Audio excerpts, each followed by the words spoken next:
Bonjour. Alors aujourd'hui, je vais vous raconter une histoire qui va vous faire mijoter pendant une journée et peut-être même une nuit. En effet, c'est une histoire devinette. Donc à la fin, je vous poserai une devinette et vous aurez la réponse demain. Attention, cric, Crac. bravo. Il était une fois. Pourquoi pas deux? Non, il vaut mieux une fois. Il était une fois trois sœurs, trois triplettes. Elles se ressemblaient comme trois gouttes d'eau. L'une d'entre elles venait de se marier. Et les voilà le lendemain du mariage, toutes les trois, à se promener sur le chemin qui va vers la forêt et à rire de ce qui s'est passé au mariage, bien sûr. Il y a toujours plein de choses amusantes dans les mariages. Voilà que, à force de rire, elles ne font même pas attention à la vieille sorcière qui sort de la forêt et qui se dirige vers le village.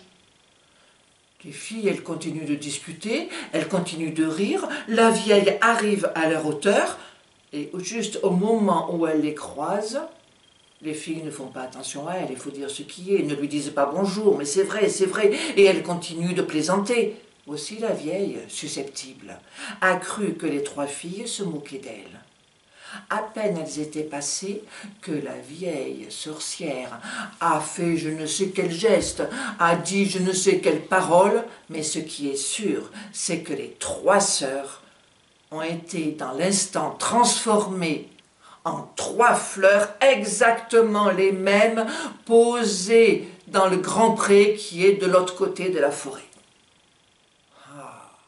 Le soir, quand le jeune marié est revenu à la maison, ma chérie, où tu es? Ça y est, je suis de retour. » Et il n'y avait personne dans la maison. Il a cherché. Oh, il a couru chez la voisine qui lui a dit, écoute, dans le village, eh bien, on dit que ta femme et puis ses deux sœurs ont rencontré la vieille que l'on dit un peu sorcière et que celle-ci les aurait transformés. Quoi? Et il s'est mis à courir comme un fou jusque dans la forêt pour rencontrer la vieille. Ouais, elles se sont moquées de moi. Elles sont passées juste là. Elles m'ont croisée et je regrette. Elles ne m'ont pas dit bonjour et elles riaient. Elles riaient certainement de moi. Je ne peux pas le supporter. Je les ai transformées en fleurs. Et maintenant elles sont dans le pré qui est de l'autre côté de la forêt et tant pis pour elles. Mais non, madame la sorcière, c'est pas possible. Je viens juste de me marier. Mais je l'aime tant, mais faites quelque chose. Bon, d'accord. Écoute, hein, c'est bien parce que tu viens de te marier et que tu es un brave garçon. Ta femme, tu choisis. Tu la voudrais toute la journée ou toute la nuit? Bah, je préférerais la nuit. Dans la journée, je travaille, alors ça ne servirait à rien de toutes les façons. Eh bien, d'accord. Le soir, dès le coucher du soleil, elle sera chez toi. Et attention, le lendemain matin, à peine le soleil sera levé, qu'elle retournera là où elle est maintenant, dans le grand pré, avec ses sœurs, transformées en fleurs. Bon, ben, d'accord.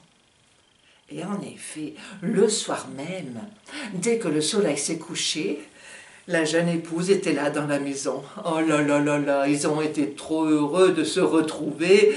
Ils ont fait un bon petit dîner, ils ont passé une bonne soirée, une bonne nuit. Et le lendemain matin, la jeune femme a disparu et s'est retrouvée là-bas, dans le pré, avec ses sœurs, en fleurs. Et ainsi, pendant plusieurs jours, je devrais dire plusieurs nuits. Mais pour le jeune marié, c'était pas possible. Mais non, il aimait trop sa femme.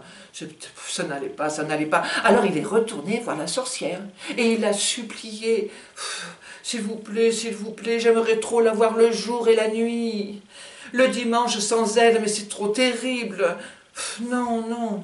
Bon, attention, je vais te proposer quelque chose. Elle va pouvoir revenir le jour et la nuit. D'accord. À la seule condition, c'est que tu vas aller voir dans le pré. Si tu arrives à l'accueillir, elle, ton épouse, qui est donc avec ses sœurs, exactement semblable à ses sœurs. Si tu arrives à l'accueillir et que tu ne te trompes pas, que c'est bien ta femme, eh bien tu l'auras le jour et la nuit. Mais si tu te trompes, tu ne l'auras plus jamais. Réfléchis bien. Il a réfléchi, mais pas trop longtemps. Il voulait tenter le coup. Alors il a dit à la sorcière, « D'accord, je vais aller voir. Attends ce soir. Tu vas la voir ce soir, et demain matin, tu iras dans le pré. » Bon, alors il a attendu le soir, elle est arrivée, ils ont bien dîné, ils ont passé une bonne soirée, une belle nuit, et au petit matin, chut, la femme est partie. Alors lui, vite, il a couru, jusqu'au grand pré, et oui, il y avait bien 3 fleurs, exactement les mêmes, hein. Il fallait qu'il en cueille une, et absolument que ce soit son épouse. Alors, il s'est mis à 4 pattes, il s'est même allongé dans l'herbe. Non, il n'y avait absolument aucune différence. Aucune différence. Toutes les 3 étaient exactement les mêmes. Et il a bien regardé. Il en a ramassé une, il en a cueilli une. Et immédiatement, elle s'est transformée et c'était son épouse. Attention, la devinette. Comment le jeune marié a-t-il pu savoir que cette fleur-là, c'était son épouse? À demain, vous me donnerez la réponse. Ou alors, vous me donnez la réponse en mettant sur mon blog, à gauche de la vidéo, un commentaire. Vous me mettez la réponse, ça sera rigolo. À demain!